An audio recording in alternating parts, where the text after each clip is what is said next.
Good morning. Welcome back to the Red Mic. Happy Tuesday. Today's Red Mic message: reachable in a broken system. We're going to talk about spam calls, 3 a day, 5 a day, or more. Hello? Hello. Hi. This is Mary calling about your Medicare benefits. Click. Or the classic, this is Bob from AT&T. Sure it is, Bob. Now, you know these are scams. We've been warned, we've been trained, we've been lectured, and yet they still work. Not occasionally, not rarely, but reliably, which tells you something. This is not a people problem, it's a systems problem. Spam calls don't succeed because people are stupid. They succeed because modern life requires predictability and reachability. Doctors don't call from recognizable numbers anymore. Banks don't either. Schools rotate lines. Utilities outsource call centers. Government agencies spoof their own numbers. Legitimate businesses use VoIP and masked caller IDs. We've built a world where legitimacy and fraud look identical at the point of contact. The same ringtone, the same caller ID, the same opening word, hello. That's not an accident. Scammers didn't destroy our trust. They moved into the house that trust built and changed the locks. They studied how real institutions talk. They copied cadence. They borrowed the authority. They learned when to inject urgency. They learned when to sound casual.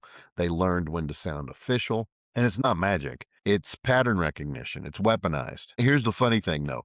The people most likely to fall for these scams are not reckless. Generally, they're older adults managing their own health care and their finances, caregivers responsible for other people, people under time pressures, people already navigating complex systems, whether at home or work or wherever, people who have trained their entire lives to respond when the phone rings. In other words, people doing exactly what society expects them to do. I'm a contractor now, but I'm looking for another full-time job. I'm going to keep doing the contracts probably. I like doing it, but I am looking for, reliable full-time employment with benefits and all of that. So my wife keeps asking me, why do you answer those phone calls? Because I don't know who they are, and it might be somebody calling to say, hey, we need you to interview, and there's people like me for that reason, or who knows how many other reasons, that don't ignore the unknown caller. Or they see a call coming in that says it's coming from, XYZ Corp. And you're like, well, did I apply with them or not? But you answer the call. And we trained an entire generation that answering the phone was responsible, ignoring calls was rude, availability meant reliability, that responsiveness meant competence. And then we flip the incentives and we blame them for not adapting fast enough. We can't abdicate any of that. We need to educate.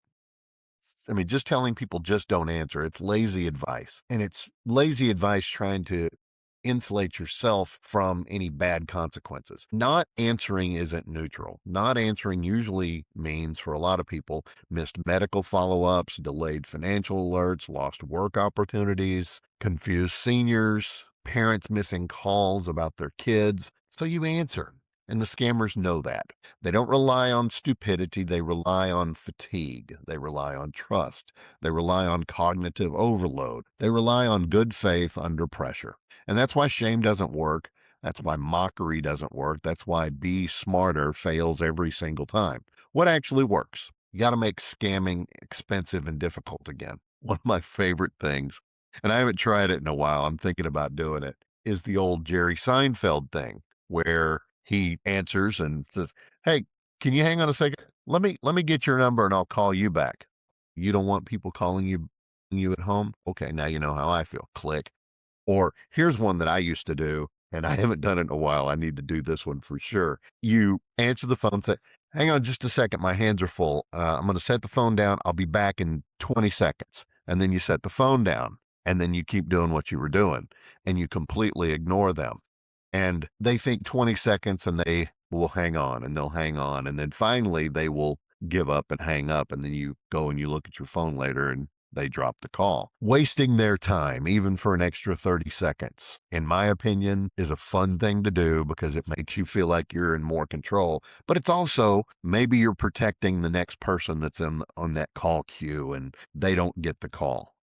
So it's doing those little small things to try to help. So, but let's look at some real solutions. They're going to be boring, they're not sexy, and they're very systemic. Carrier level authentication that defaults to blocking, not warning. The carriers need to do more. They could do more. They know that these spoofed calls are not real. They need to put systems in place to take care of spoofing. They can do it. Is it going to cost some money? Yeah. Are they making record profits? Also, yeah. There needs to be meaningful penalties put in place, whether it's on the state level, federal level, I don't know, for this VoIP abuse instead of just symbolic fines. They need to go after these scammers and actually just hit them where they live. And if it's a foreign call, they need to put those kind of blocks in. If it's coming from Bangalore or wherever, you know, hello, this is AT&T. My name is Bob. No, it's not. You are not Bob. Stop acting like that. Okay? You sound like Rajesh on Big Bang Theory with a really bad accent. Okay? No, I'm not falling for it, Bob. They need to have some laws that treat this massive fraud infrastructure like organized crime, because that's what it is. I mean, let's throw some RICO cases at these sons of guns. Institutions that stop training customers to respond to anonymous calls. That's the one part where we can be more involved.